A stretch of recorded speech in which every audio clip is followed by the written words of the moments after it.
Hey friends, Lissa here for another video. Let's talk about fat and what do I mean when I say I eat low fat.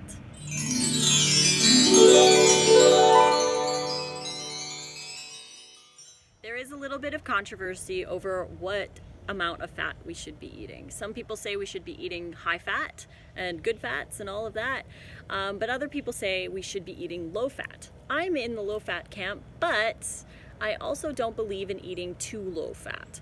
So there are different ways to do this. I believe that low fat consists of anything between 5 and 20 or even 25% of your daily calories coming from fats.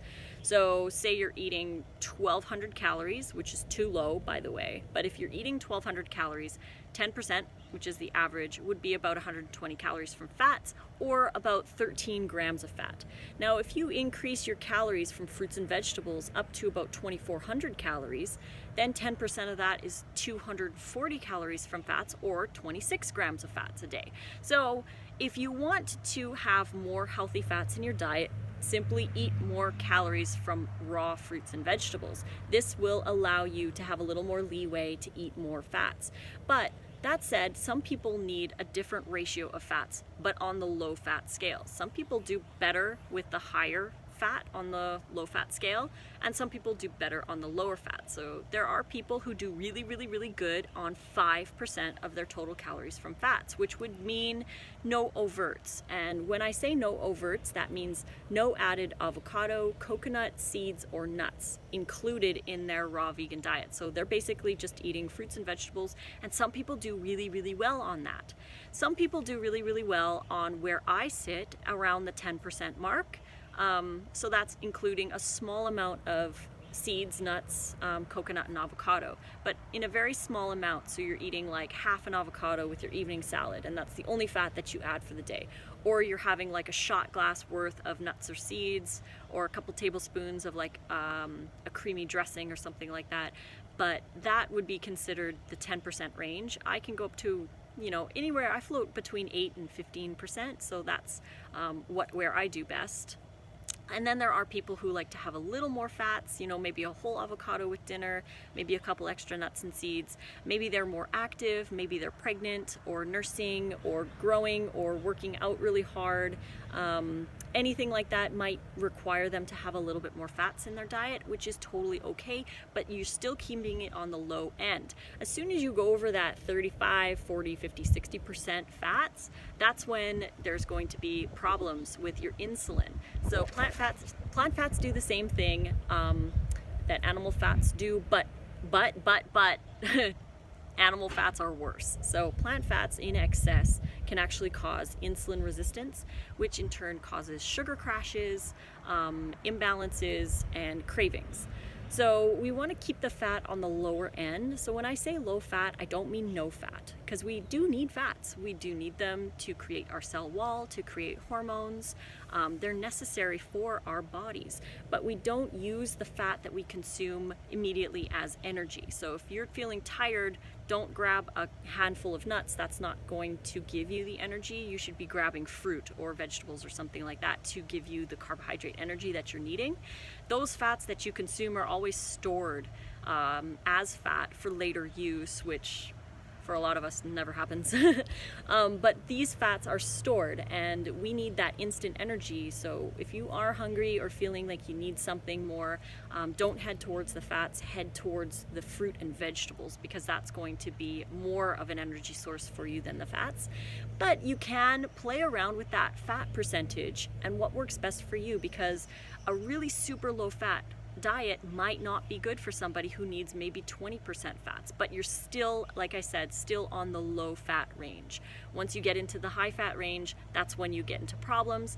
That's when you are basically forced to limit the amount of fruits and fresh vegetables that you're eating, because the fats are interfering with insulin, and insulin can't get all of those sugars into your cells for you to burn as energy. So it can kind of mess up that system, the higher fat you eat. Now I have like this scale, so it's like you have fat here and carbohydrates here. So if you're eating really low fat, you can eat a lot of carbohydrates from fruits and vegetables. But as you go up here, this is the danger zone, the 50-50, you know, where you're eating like half fats and half carbs. That's where it causes the most problems. You can do a high fat, very, very, very low carbohydrate diet, but this is not sustainable over the long term. That's where you get into the ketosis style diets, where you are actually forcing, because you're not providing enough carbohydrates for your body to use. Your body is forced to use the fat stored, not the fat eaten right away. That fat is stored and then you burn it later. But it's a lot of work for the body. It's unnatural. Ketosis is another word for starvation. So it's not sustainable. Yes, you can lose weight doing it, but how much nutrition are you actually getting? Because the more fats you eat, the less calories you can consume, because they're so calorie dense that you can only eat a small amount. So your meals are very small because they're high fat. You're not getting as many fresh fruits and vegetables in. It's, like I said, it's possible. There are people doing it and there are people who can make it work, but in general, it doesn't work long term. You can't sustain that over a lifetime. You have to eventually start to replenish with carbohydrates, and for some people, yo-yoing back and forth isn't working. So the lower the fat, the more fruits and vegetables you can eat, but stay away from this middle range where you're eating 50% fats and 50% other stuff, because it can cause a lot of problems with insulin. So I hope that video can clear something up for anybody who might have questions. If you do have more questions, don't hesitate to comment below, and I'll try to answer to the best of my knowledge. I learn a lot of my stuff from Dr. Michael Greger, from a lot of the vegan doctors, Dr. Garth Davis, on YouTube here, and on their websites, in their books, and all of their research that they have done in regards to the fats. I also refuse to consume oils. I don't use them in my food.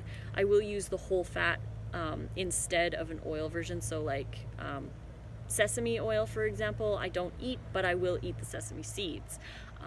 Olive oil I don't eat, but I will eat sun-dried olives. Coconut oil I won't eat, but I will eat coconuts. So that's something else that I want to mention for the low fat, because if you're eating oils, that's going to push your fat percentage way, way, way too high, and it's going to interfere again with insulin. So again, I hope you guys liked this video. If you did, please click like and subscribe to my channel to get notifications for more. You can find me on Facebook, Lissa's Raw Food Romance. I'm most active on Instagram at Raw Food Romance, and I'm also over on Snapchat, Lissa Raw Vegan. So until the next video, guys, I love you all, and fruit on.